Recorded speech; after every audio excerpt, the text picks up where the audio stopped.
السلام علیکم. جون علیہ صاحب، آپ یہاں تشریف لائے اور وقت دیا آپ نے ہمیں، بہت ہم شکر گزار ہیں، کیونکہ ہماری کوشش یہ ہوتی ہے کہ ہم آپ جیسے لوگوں کی آواز اور خیالات اپنے سامعین تک پہنچائیں. اور آپ کو میں یہ بتانا چاہتی تھی کہ ہمارے پروگرام کا عنوان ہے پھر مجھے یاد آیا. پھر مجھے یاد ہے. خوب. آپ یہ بتائیے کہ یہ عنوان سن کے آپ کو کیا یاد آیا؟ ہاں، بہت سی چیزیں یاد آئی ہیں اور آ سکتی ہیں اس عنوان کو سن کر. پھر مجھے یاد آیا تو مجھے واقعہ یاد آیا، اپنا امروہے کا واقعہ ہے. اچھا. مگر اس کی کوئی نوعیت اجتماعی نہیں ہے، یہ خاندان کے سے متعلق ہے. تو ایک لڑکی تھی. اچھا. پھر مجھے یاد آیا نا. پہلے آپ مجھے یہ بتا دیجیے کہ اس وقت آپ کی عمر کیا تھی؟ بس میں نے سنا تھا، بہت لڑکپن تھا. اچھا. یہ واقعہ آپ نے سنا؟ ہاں، سنا اور اسے ایک طرح سے ہمارے سامنے جیسے پیش آیا ہو. اچھا. قریبی ماحول میں کا واقعہ ہے، تو جیسے ہم لوگوں کے سامنے پیش آیا ہو. تو ایک لڑکی تھی، اس کا نام تھا عذرا. اچھا. بہت خوبصورت لڑکی تھی وہ. تو اس کی منگنی خاندانی ہی میں ایک صاحب سے ہوئی تھی. ان صاحب کا نام مرتضیٰ تھا. اچھا. تو منگنی کا بلکہ نکاح ہو گیا تھا، یعنی رخصتی نہیں ہوئی تھی، نکاح ہو گیا تھا. یہ سلسلہ اور رخصتی ہونی تھی 1 برس بعد یا 1.5 برس بعد. مگر کیا ہوا کہ ایک دن اطلاع آئی کہ مرتضیٰ کا انتقال ہو گیا. تو وہ لڑکی صحن میں بیٹھی ہوئی کچھ کاڑھ رہی تھی. تو اس نے اس طرح سنا جیسے کچھ سنا ہی نہیں، بالکل غیر متعلق، بالکل غیر جانبداروں کا سنا، وہ بالکل خاموش. اچھا. خاموش ہو گئی. اور اس کے بعد ان کی چھت پر ایک عمارت، دوسری منزل بھی تھی اس مکان کی، وہ وہاں چلی گئی زینے چڑھ کر اوپر کے کمرے میں، دوسری منزل میں فوراً وہاں چلی گئی وہ لڑکی. اور اب وہ وہیں رہنے لگی گویا. اچھا. بہت کوشش کرتے لوگ اسے بلائیں. اچھا، کوشش کیا تھی کہ اس واقعہ کی کوئی یاد دلائے کہ اسے رلایا جائے. وہ روتی بھی نہیں تھی، کچھ نہیں، بالکل خاموش. اچھا. بالکل پتھر. اور صاحب وہ اس کی بودباش وہی تنہائی میں اس نے رہنا شروع کیا. وہیں کھانا جاتا تھا، وہیں سب کچھ پوری زندگی. تو چند مہینے گزرے. ایک دن کیا ہوا کہ اچانک وہ وہاں سے اتری کوٹھے پر سے اور اپنا بکس کھولا اور بہت ہی شاہانہ قسم کا لیکن لباس جوڑوں سے نکالا اور پہنا. اس میں لوگ حیران، یہ کیا قصہ ہے. اور پھول، اس نے پھول پہنے جوڑے میں اور گجرا. یہ عجیب و غریب بات تھی کہ ایک لڑکی جو بالکل پتھر ہو گئی، وہ اتنا بڑا حادثہ پیش آیا ہو. تو یا تو اس نے رد عملی کو نہیں دیا تھا، یا یہ کہ اچانک عجیب و غریب. تو اس کی کسی سہیلی نے پوچھا تم ہوا کیا ہے. تو اسے بڑے اطمینان سے کہا کہ وہ آئے تھے. اچھا. ہاں، وہ آئے تھے اور وہ مجھے لینے آئیں گے. پھر کون آئے تھے؟ خیر وہ لباس پہن کے اوپر چلی گئی. تو معلوم یہ ہوا کہ اس نے خواب میں دیکھا ہے کہ مرتضیٰ آئے ہیں اس کے منگیتر. انہوں نے کہا کہ میں آؤں گا اور تمہیں اپنے ساتھ لے جاؤں گا. تو لوگ سمجھے کہ دورہ پڑا ہے، ظاہر اتنا بڑا حادثہ ہے، تو یہ غیر متوازن ہو گئی لڑکی. تو وہ اوپر رہی، اوپر بیٹھ گئی جا کر. تھوڑی دیر کے بعد جو لوگ گئے دیکھنے میں اب کیا کیفیت ہے، تمہاری وہ ختم ہو چکی تھی. ارے ہاں. اب یہ اتنا عجیب قصہ تھا، یہ بہت دھیما سا، عجیب سا، بہت شدید، بہت دھیما. یقیناً کچھ عجیب، اس میں کچھ آوازیں بھی نہیں ہیں، فریادیں بھی نہیں ہیں، اور واقعہ ہو گیا. یہ تو بہت گہرا اثر ہوا آپ پر. یہ بہت بالکل قریبی ماحول کا تھا یہ قصہ. تو عجیب سا تھا. تو آپ کو یہ واقعہ جو یاد رہا، تو یوں تو زندگی میں بہت سے واقعات ہوتے ہیں، آپ نے اور بھی بہت سے لوگوں کو دیکھا ہوگا کہ وہ گزر گئے یا حادثات میں گزر گئے. تو کہیں یہ تو نہیں کہ آپ کی طبیعت میں خود اتنی ایک اداسی کا عنصر ہے، ایک تنہائی کا؟ اداسی تھی نا. ہاں، کہ اس نے آپ کو اتنا متاثر کیا کہ آپ کے طبیعت پیوست ہو گیا ذہن میں. مزاج سے کوئی مطابقت رکھتا تھا. کچھ عجیب سا یہ قصہ، کچھ داستان سی جیسے. ہاں ہاں، یعنی حقیقت بھی داستان بالکل معلوم ہوتی ہے. خواب بالکل اس طرح کا واقعہ تھا. اور یہ بہت مجھے کبھی کبھی یاد آتا ہے، تو یہ اداس کرتا ہے. ہاں، یہ تو آپ کے قرب و جوار کی ایک بات تھی جو آپ کو یاد رہی. اس کے علاوہ کچھ یاد ہے؟ بہت سے واقعات ہیں. کوئی اپنی یعنی یہ یاد کہ شاعری آپ نے کیسے شروع کی؟ ہاں ہاں، یہ بات. ہاں صاحب، پہلے میں یہ مجھے یاد آیا. ہوا یہ کہ شام کا وقت تھا، شام سے ذرا پہلے، یوں سمجھ لیجیے کہ 5 بجے کا وقت تھا، اندھیرے سے پہلے. تو ہاں، شام ہی کا وقت تھا، صحیح یاد آیا. تو ہم لوگ کھیل رہے تھے اپنے محلے میں، تو اور بھاگ دوڑ کا کھیل تھا. تو کسی نے کہا کہ سیدھے ہو لو. دوڑا تو میں کربلا کی طرف، مغرب کی طرف، اپنے محلے کی گلی سے. کیونکہ میں نے دوڑتے میں یہ کہا کہ کربلا جانے سے رات ہو جائے گی. وہ یہ کہے کہ میں فوراً کھڑا ہو گیا کہ یہ کیا قصہ ہے. یہ تو کچھ اور طرح کی عبارت ہے, یہ وہ عبارت نہیں ہے جو ہم دل میں بولتے ہیں, یہ وہ زبان نہیں ہے, اور وہ یہ نثر نہیں ہے. چونکہ شاعرانہ ماحول تھا, میں فوراً سمجھ گیا کہ یہ واردات ہوئی اور وارد ہو گیا. اچھا کوئی خاص بات نہیں تھی, شعریت نہیں تھی, کوئی جذبہ نہیں تھا, مگر وہ جو ایک آہنگ تھا اس کا جملے کا, اس نے اتنا وجد میں لایا کہ وہ صاحب کھڑا ہو گیا, اور وجد کیا حالت میں, نتیجہ مجھے آ کے اسے پکڑ لیا. اندازاً کیا عمر رہی ہوگی؟ یہ بہت ہی چھوٹا تھا, ہاں بہت کم. اچھا اب باقاعدہ شعر جو میں نے کہا, جس میں کوئی اس طرح کی غلطی بھی نہیں تھی کہ کوئی حرف گر گیا ہو, جو باقاعدہ شعر تھا, تو وہ 2 شعر تھے. یہ شاید 8 برس کی عمر ہوگی. اور آپ کو یاد ہے اب تک؟ ہاں بالکل. وجہ کیا ہے, ایسے واقعات آدمی بہت یاد رہتے ہیں. اچھا آپ یہ بات دیکھیں گی کہ آپ کو بہت سے شروع کے واقعات تو یاد ہوں گے, جب آپ کی 4 برس کی عمر تھی, 6 برس پہلے کے ماضی قریب کے بھول جاتے ہیں, اس زمانے کے واقعات بہت یاد ہیں. اچھا پھر یہ نفس میں بالکل اتر گیا تھا یہ واقعہ, یہ صورتحال, تو یہ مجھے مسلسل یاد رہی. تو وہ شعر جو میں نے پہلی مرتبہ کہے, سب سے پہلا شعر تو یہ تھا کہ چاہ میں اس کی تماچے کھائے ہیں. اس وقت ہمارا رنگ سرخ تھا, سرخ سفید. اچھا. چاہ میں اس کی تماچے کھائے ہیں, دیکھ لو سرخی میرے رخسار کی. اب صاحب جھومنے لگا شعر کا, شعر پہلا کا, اس کے بعد غزل مکمل کی کچھ دنوں کے بعد. اچھا. سب سے پہلے یہ شعر یہ کہا تھا, اور اس کے بعد غزل مکمل کی. دوسرا شعر جو کہا وہ صرف شعر ہی رہ گیا, غزل اس پہ کبھی نہیں گئی. اور یہ شعر تھا کہ جو میری کیفیت کی پوری نمائندگی کرتا ہے. اچھا. میری ذہنی, میرے مزاج کی, میرے ذہن کی. وہ یہ ہے صاحب کہ نہ جانے کیا ہے یہ بات اور کیا حقیقت ہے, نہ جانے کیا ہے یہ بات اور کیا حقیقت ہے, مجھے تم ہی سے محبت, تم ہی سے نفرت ہے. واہ. ابھی ایک ہی شعر ہے, کوئی اور شعر نہیں کہے, لیکن یہ مجھے بہت ہی عجیب سا لگتا ہے. اور یہ جیسے میں نے پورا اپنے آپ کو منتقل کر دیا ہو, بہت عمدہ, پوری طرح کھل کر سامنے آ گیا ہوں. یہ بالکل میرے اندر جب کہ یہ ابتدائی. ہاں بالکل. بس وہ تو شاعری شروع ہو گئی. اتنی آپ نے چھوٹی عمر میں شاعری شروع کر دی, تو آپ کچھ اور کھیل وغیرہ نہیں کھیلتے تھے عام بچوں کی طرح؟ کھیل تو میں کھیلتا تھا, لیکن قصہ کیا ہے, میں ایسی صورتحال سے بچتا تھا جس میں مقابلہ درپیش ہو, یعنی ہار جیت کا سوال جہاں پیدا ہو جائے. کیا وجہ تھی؟ وجہ یہ تھی کہ آنا, جھوٹی آنا, یعنی کچھ تربیت اس لیے اس طرح دی گئی تھی تم بہت ذہین ہو, تم بہت ہی اہم آدمی ہو. اچھا میں جانتا نہ میں ذہین ہوں نہ اہم ہوں, میں اپنی حفاظت کرتا تھا. میں ایسے موقعوں سے یعنی کتراتا خواہ مخواہ کہ اگر سبکی ہو گئی, اگر ہار گئے. چنانچہ کھیلتا تو تھا, لیکن میں پسند یہ کرتا تھا کہ بجائے کھیلنے کے کھیل دیکھوں. اگر تو مجھے ہاکی بہت پسند تھی, میں ہاکی کھیلتا تھا. لیکن اگر ایسا موقع ملتا کہ اس دوران کہ مجھے کھیلنے کے بجائے دیکھنے کا موقع ملے تو میں دیکھنے کو ترجیح دیتا. تو پھر آپ نے وہی تماشائی کا ہی رول ادا کر دیا ہمیشہ؟ بڑی حد تک میں نے تماشائی کا رول ادا کیا. کچھ کھیل میں کھیلتا, ہاکی ہے, کرکٹ مجھے پسند نہیں بالکل, یہ بہت فضول مجھے معلوم ہوتا, بڑا وقت. ہاں بہت ہی, یعنی اتنا انتظار تو محبوب کا کیا لگتا ہے, 5ویں دن یا 4تھے دن رزلٹ کا. جدید ترین کھیل ہاکی ہے. کرکٹ میرے خیال میں قدیم کھیل ہے, جو بڑا وقت ہوتا ہے لوگوں کے پاس. تو ہاکی میں نے بہت کھیلی, ٹینس بھی, اور اپنے جو انڈور گیمز ہیں ان میں. اچھا اس وقت کے جو مقبول کھیل تھے جن میں وقت بہت ضائع ہوتا تھا, جیسے شطرنج, وہ آپ نے کھیلی؟ شطرنج ہم نہیں, شطرنج میں نے نہیں کھیلی. ہمارے زمانے میں شطرنج بہت کم ہو گیا تھا رواج. اچھا. پھر دوبارہ شروع ہوا رواج اس کا. یعنی یوں سمجھیے کہ تقسیم سے پہلے شطرنج کھیلی جاتی تھا, لیکن رواج کچھ کم ہو گیا تھا. اچھا اچھا. آزادی کے بعد پھر شطرنج باقاعدہ منظم مقابلے اس کے شروع ہوئے. تو آپ نے جو یہ کہا کہ آپ میں انا بہت تھی, اور اس انا نے آپ کو تنہا کر دیا, تنہا کیا. تو یہ تنہائی ہمیشہ کے لیے آپ پہ مسلط ہو گئی. مسلط ہو گئی. اور جو ان سے اب آپ کو معلوم ہے کہ ہمارے اس پروگرام میں ہم اپنے مہمان سے یہ ضرور پوچھتے ہیں کہ موسیقی میں آپ کو کیا شوق رہا, تاکہ اس مناسبت سے ہم آپ کے پسند کے نغمے سنوا سکیں. تو نغمے سے پہلے میں یہ عرض کرنا چاہ رہا کہ موسیقی سے بڑا شوق رہا, اور سب سے پہلے شوق جو تعارف موسیقی سے ہوا وہ عرس کے ذریعے. اچھا. کیونکہ ہمارے جد امجد کا عرس, ہمارے محلے میں درگاہ ہے, عرس ہوتا تھا, تو بالکل اپنے گھر کی سی چیز تھی.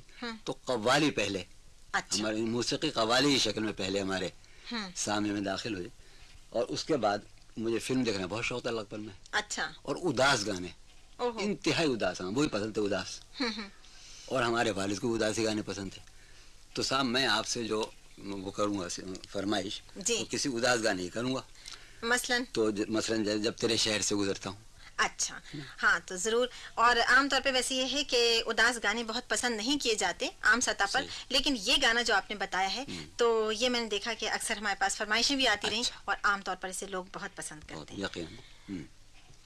ہم نے سنا ہے کہ انسان کا سفر ذات سے کائنات کی طرف ہوتا ہے. جی ہاں. اور کبھی کبھی ایسا لگتا ہے کہ آپ کائنات سے سمٹ کے ذات کی طرف آ گئے. صحیح. اچھا تو یہ ہم اسے کیا سمجھیں، اصل حقیقت کیا ہے اس کی کہ آپ سمٹ گئے؟ نہیں ایسا نہیں، ذات سے میرا جو چونکہ تعلق شاعری سے ہے تو شاعری کا رشتہ جو ایسا ہے، ایک ایسی شاعری ایک ایسا فن ہے یا ایک ایسی میری مصروفیت ہے جو مجھے ہر وقت متعلق رکھتی ہے گرد و پیش سے، اپنے ماحول سے، جی اپنے شہر سے، اپنے صوبے سے، اپنے ملک سے، قوم سے، انسانوں سے. اور اس طرح فکری ایک سلسلہ جو ہے مزاج میں وہ کائناتی مسائل سے متعلق رہتا ہے. میں سوچتا ہوں تو اس معنی میں میں اپنے فکر و خیال کے اعتبار سے سمٹا ہوا آدمی نہیں ہوں. میں اپنی عملی زندگی میں آپ کہنے کے سمٹ کے رہ گیا ہوں. میں 1 بجے تک بالکل میں سامنا نہیں کر سکتا روشنی کا میری آنکھیں. اچھا. تو اس لیے کہہ لیں ویسے عملی زندگی ذہنی میں طور پر میں بالکل یعنی کائنات سے اور حیات سے میرا رشتہ استوار ہے. عملی زندگی میں کہتے ہیں کہ بہت شریک حیات کا بہت بڑا ہاتھ ہوتا ہے کہ وہ ایک کامیاب انسان کو کہاں تک آگے بڑھانے میں ساتھ دیتے ہیں یا پیچھے گھسیٹ دیتی ہیں، سیڑھی ہٹا لیتی ہیں. تو آپ کو تو بڑی انٹلیکچوئل خاتون ملی، شریک حیات کے حیثیت سے زاہدہ ہے نا. یعنی میں کہتا ہوں کہ غالباً میں بظاہر ان کا شوہر ہوں، میرے خیال میں ان کی بیوی ہوں ملن، وہ میرے شوہر ہیں. یعنی وہ زیادہ فعال ہیں زندگی میں، وہ بہت ہی معروضیت پسند ہیں، اپنے باہر رہنے کا بہت عملی، بہت محنتی، تو وہ زیادہ فعال ہیں. میں نسبتاً کم فعال ہوں. تو جون صاحب آپ نے اپنے بچپن سے لے کے اب تک جو محرومی کا آپ کو ایک احساس رہا، تو آپ نے شعوری کوشش یہ نہیں کی کہ آپ کے گھر والے اور آپ کے بچے محفوظ رہیں؟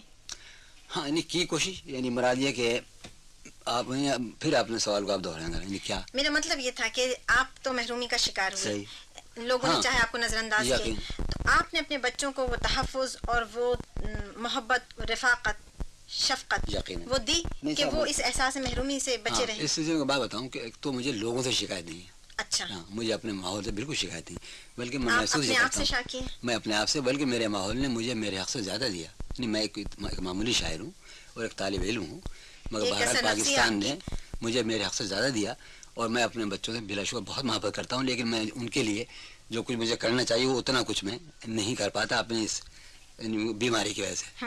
یہ ہے.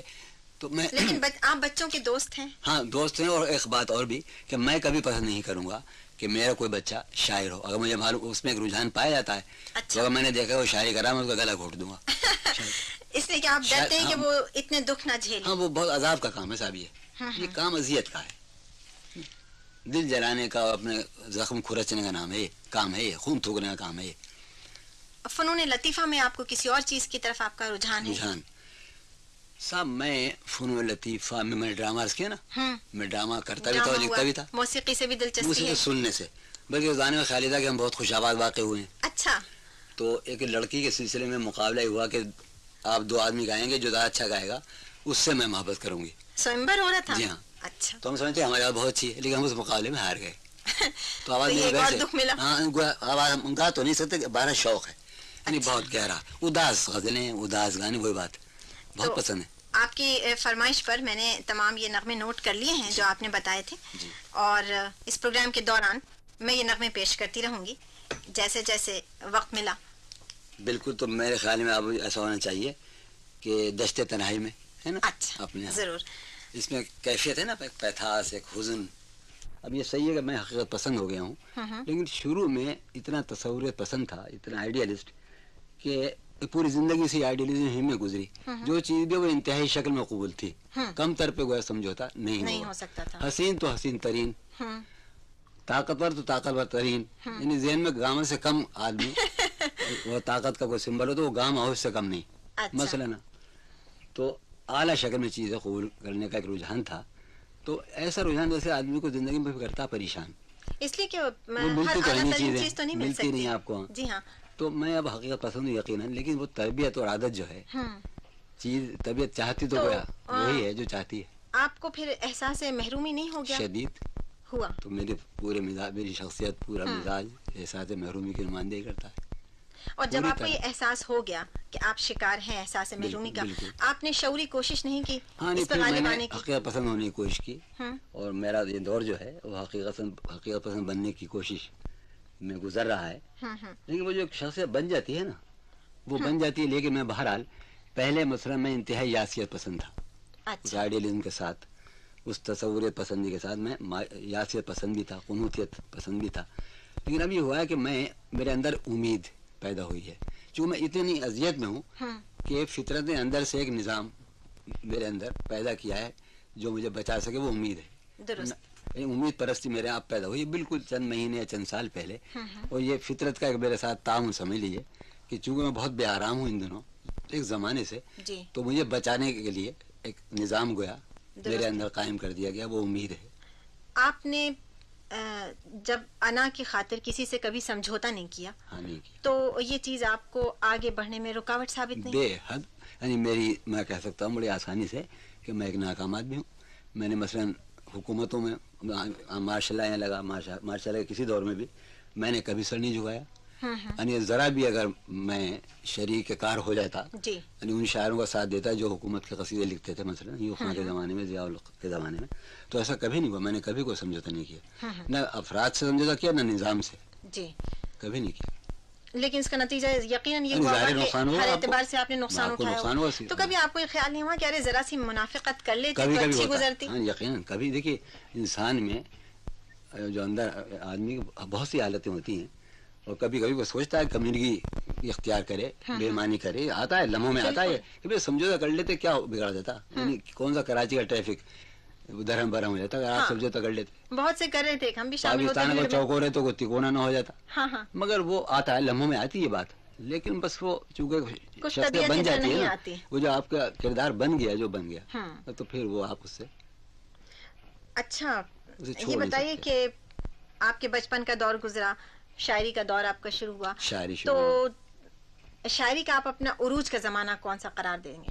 میں یہ عرض کروں پہلے کہ شاعری کا دور شروع ہوا تو شعر کہنے شروع کر دیے، کیونکہ ماحول میں ہمارے والد بھی شاعر تھے، ہمارے بھائی بھی، یعنی ماحول یہ تھا، دادا پردادا سبھی شاعر ادیب تھے، تو شاعر ہونے میں بڑی آسانی ہوئی. انہیں ڈسکور نہیں کرنا پڑا، کتنے شعبے کو دریافت کرنے میں وقت نہیں لگا. یہ ہو گیا. ٹھیک، اس کے بعد میں ڈرامے کی طرف چلا گیا. ڈرامے میں نثر بھی ہوتی ہے اور منظور حصے بھی ہوتے ہیں. تو وہ ہمارے یہاں برادری میں ایک انجمن تھی، بزم حق نما، یعنی کلب تھا ڈرامے کا کلب تھا. تو وہ مسلم تاریخ سے متعلق ڈرامے اسٹیج کرتا تھا. اچھا. تو بہت شاندار ڈرامے، بڑا مسلح قسم کا اسٹیج تھا، جیسے کہ بمبئی آپ کے کلکتے کے تھیٹر کمپنیاں ہوتی تھی، اتنا ہی ساز و سامان تھا اس بزم حق نما کے پاس. تو ہم اسے دیکھا کرتے، بزرگ کرتے تھے، تو ہم بھی اس کا ان کی نقل میں، فرض کیجیے وہ ہوتا تھا مارچ میں تو ہم اپریل میں اس کی نقل میں ڈرامہ کرتے. ڈرامہ کون لکھتا تھا؟ اس میں ڈرامے کچھ اور لوگ ہوتے ہیں، کچھ بڑے لوگ جو وہاں کے ہمارے بزرگوں نے لکھے تھے وہ، اور میں خود بھی، میں نے 2-3 ڈرامے لکھے، اس میں حصہ نظم بھی آتا تھا. اچھا آپ نے اپنے لیے کیا کردار لکھا؟ میں عام طور پر گویا میں اس کا ڈائریکٹر بھی تھا، یہ بتاؤں آپ کو. اور وہ انجمن تھی میرے نام سے. شروع میں جب گلیوں سے گزرتا تھا تو مجھے شاعر کے طور پر نہیں پہچانتے تھے لڑکے، یہ لڑکیاں گلیوں کو گزر آئے، کہتے وہ جا رہے ہیں جون لیا، جون وہ جو اداکار ڈرامے میں جو پارٹ کیا تھا. تو 200-250 آدمی مجھے اس طرح پہچانتے تھے. تو آپ سے میں پوچھی تھی کہ آپ اپنے لیے کیا کردار منتخب کرتے تھے؟ وہ کردار مرکزی ہوتا ہے ظاہر، یہ ہیرو. اب میں چاہ رہی تھی کہ ادب کے حوالے سے تھوڑی سی بات کریں. آپ اتنا فلسفہ آپ نے پڑھا، فلسفہ سوچتے ہیں، فلسفہ بولتے ہیں آپ، اور انتہائی ادبی رنگ آپ کی شخصیت پہ بھی ہے، تحریر میں بھی ہے. یہ آپ نے ڈائجسٹ میں کیوں، ڈائجسٹ کی طرف کیوں آ گئے؟ کیوں نکالا؟ ہاں لوگ تو یہ کہتے ہیں کہ یہ غیر ادبی چیز ہے. صحیح. ہمارا علمی اور ادبی پرچہ تھا وہ، دراصل آپ نے اگر دیکھا ہو تو خالص علمی اور ادبی تھا. لیکن ہم نے دیکھا کہ وہ ہم اسے قارئین کے وسیع حلقے تک نہیں پہنچا پاتے. اس زانے و ادب سے بالکل دلچسپی نہیں تھی، یعنی نیا کچھ ہوتا.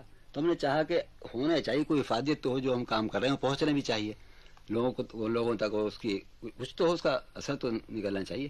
لہذا ہم نے اسے دلکش بنانے کے لیے اور مقبول بنانے کے لیے اسے رنگا رنگ کر دیا. یعنی اس میں مثلا معاشیات بھی، سیاسیات بھی، سائنس بھی، کہانیاں بھی، یہ ہوا. اور ہم نے سائز بدل دیا، کیونکہ یہ سائز مقبول سائز ہے، ڈائریکٹر سائز ہوتا ہے. سیاست بھی ہوتی تھی، نفسیات بھی. تو ہم نے اس طرح پرچہ نکالا تھا. لیکن آخر میں اب جو ڈائجسٹ نکلتے ہیں آج کل، وہ صرف اس میں کہانیاں ہوتی ہیں. جی ہاں. ہم نے جو نکالا تھا نا وہ رنگا رنگ تھا.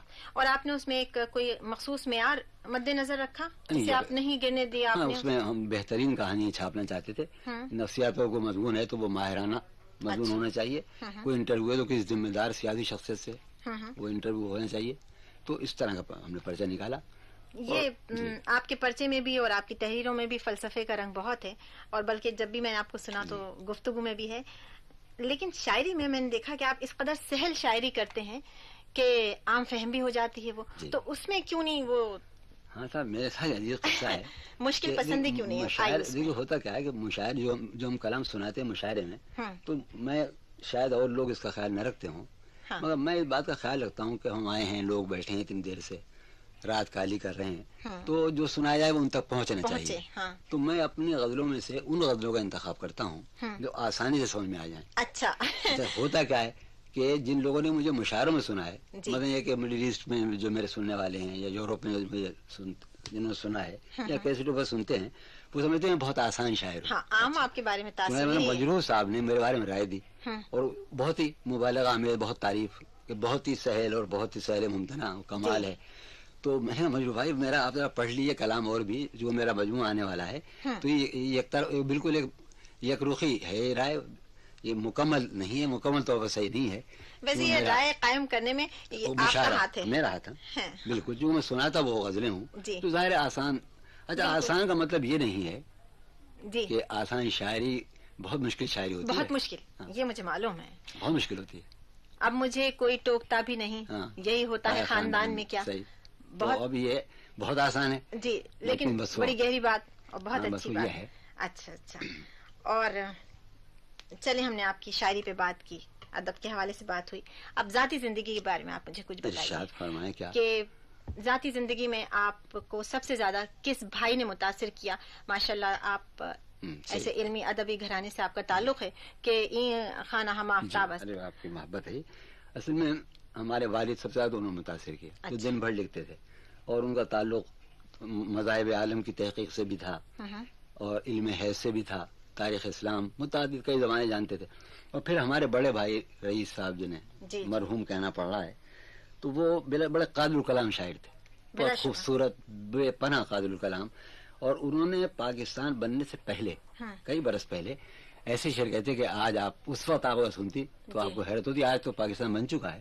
مثلا دیکھیے ان کا شعر کہ یاد رکھنا وقت کا فرمان ٹل سکتا نہیں، موت ٹل سکتی ہے پاکستان ٹل سکتا نہیں. اگر سن 43 میں یہ بات آپ کہیں، نہیں یقین نہیں آتا انگریز چلا جائے گا بر صغیر سے، اس وقت ایک شاعر یہ کہہ رہا ہے نا. تو یہ تو ایسا لگتا ہے کہ جو علم نجوم اور اس وقت بالکل تعلق نہیں دوں گا ان بات، بالکل وہ فقط شاعر تھے. یہ تو 15-20 برس پہلے کی بات، وہ خالص شاعر تھے.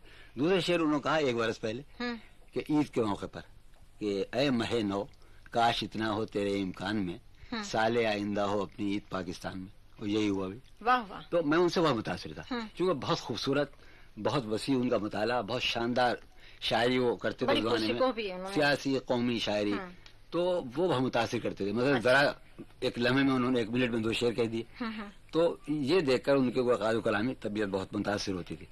پھر ہمارے فلسفے کے کا زیادہ تعلق ہے، ہمارے منجلے بھائی سے محمد تقی، وہ ہر وقت فلسفے میں مصروف رہتے تھے.